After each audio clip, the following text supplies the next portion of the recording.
नमस्कार मित्रांनो, welcome to MPSC point. मित्रांनो, MPSCची एक महत्त्वाची अपडेट आपण या व्हिडिओमध्ये बघणार आहोत. चला तर आजच्या व्हिडिओला सुरुवात करूया.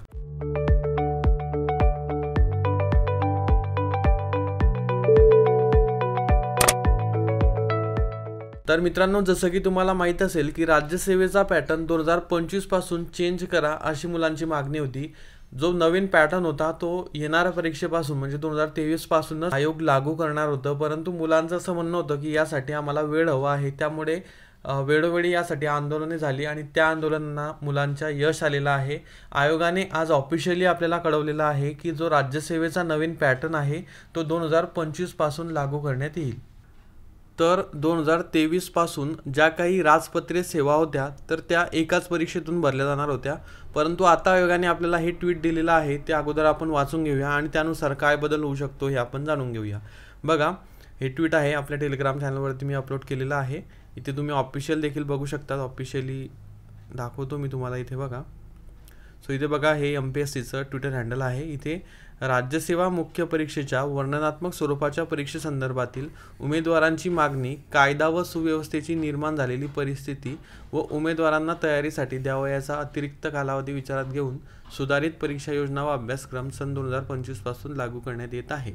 म्हणजेच 2023 आणि 2024 साठी जो काही जुना पॅटर्न आपला होता, म्हणजेच तुमचे GSचे 4 पेपर आणि लँग्वेजचे 2 पेपर व्हायचे, तर त्याच स्वरूपामध्ये MCQ बेस तुमची मेन्स असणार आहे, असं आयोगाच्या या ट्विटरवरून आपल्याला कळतं. यासंबंधी ऑफिशियली आयोग आपल्याला लवकरच एक परिपत्रक काढून सर्व क्लॅरिटी जी आहे ती देईल.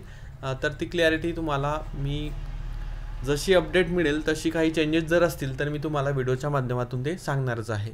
सो अशा प्रकारे विद्यार्थ्यांची जी मागणी होती की आम्हाला मान्य आहे, परंतु त्या बदलासाठी आम्हाला वेळ हवा आहे, 2025 पासून तो पॅटर्न लागू करा, तर ही मागणी यशस्वी झालेली आहे. पुण्यामध्ये ज्या विद्यार्थ्यांनी या आंदोलनामध्ये सहभाग घेतला तर त्यांच्या मेहनतीला हे यश आलेलं आपण म्हणू शकतो. तर अशा प्रकारे आयोगाने हा पॅटर्न 2025 पासून लागू केलेला आहे. तर हीच अपडेट या व्हिडिओच्या माध्यमातून, एका शॉर्ट व्हिडिओच्या माध्यमातून तुमच्यापर्यंत पोहोचवायची होती. तुमच्या प्रतिक्रिया तुम्ही कमेंट सेक्शनमध्ये नक्कीच कळू शकतात. आता बघा, याची उलट बाजू अशी की ज्यांनी क्लासेस वगैरे लावले होते किंवा 2025 म्हणजे 2023 पासून जी डिस्क्रिप्टिव्ह मेन्स होणार होती, तर त्याचा अभ्यास ज्यांनी सुरू केलेला होता तर त्याचं नक्कीच यामध्ये नुकसान होणार आहे. आपण नुकसान नाही म्हणू शकत, त्यांना तो अभ्यास कामात येईलच, परंतु MCQ बेस पॅटर्न आता 2 वर्ष असणार आहे, त्यामुळे त्यांना पुन्हा वेगळ्या स्वरूपाची तयारी करावी लागणार आहे. तर अशा प्रकारे ही अपडेट मी तुमच्यापर्यंत पोहोचवली आहे. तुम्हाला तुमच्या प्रतिक्रिया कमेंटमध्ये तुम्ही नक्की कळवा आणि तुम्हाला जर हा व्हिडिओ आवडला असेल तर लाईक करा आणि MPSC पॉइंट या चॅनलवर येणारे व्हिडिओज जर तुम्हाला आवडत असतील तर या चॅनलला सबस्क्राईब करणे कन्सिडर करू शकता. Thank you for watching.